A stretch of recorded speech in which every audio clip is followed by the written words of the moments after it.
Imagine you invest 1 lakh rupees in a mutual fund in January. By March, your investment grows to 1.15 lakh rupees.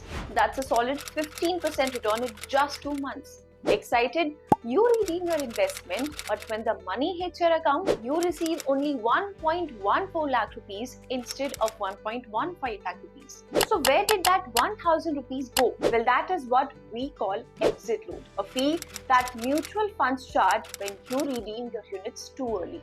So what is it? How does it impact your returns? And most importantly, how can you avoid paying this unnecessary fee? I will tell you in this episode of Finance Now, where we make finance easy for you. Think of exit load as checking out of a hotel early. You booked for 7 nights but decide to leave after 2 days. The hotel charges you an early checkout penalty. That's exactly what exit load is. A penalty for leaving your mutual fund investment too early.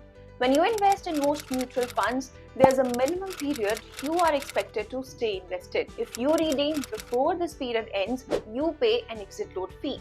Basically, exit load is calculated as a percentage of your current investment value, not your original investment amount. Here's how it works. Exit load varies across different fund categories. Equity funds typically charge 1% if you redeem within 365 days. Debt funds usually charge 0.25% to 1% for periods ranging from 3 to 12 months.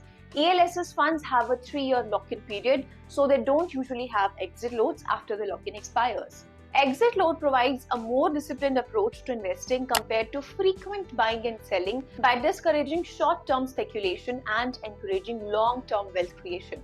Let me give you a real example. Suppose you invest 50,000 rupees in an equity mutual fund with a 1% exit load within 1 year. After 6 months, due to some emergency, your investment has grown to 58,000. So if you redeem now, your current value will be 58,000 rupees. Exit load will be 58,000 rupees into 1%, which is 580 rupees. The amount you receive will be 57,420 rupees.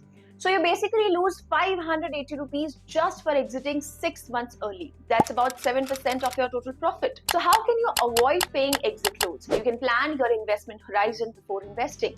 Ask yourself when you will actually need the money and choose funds accordingly.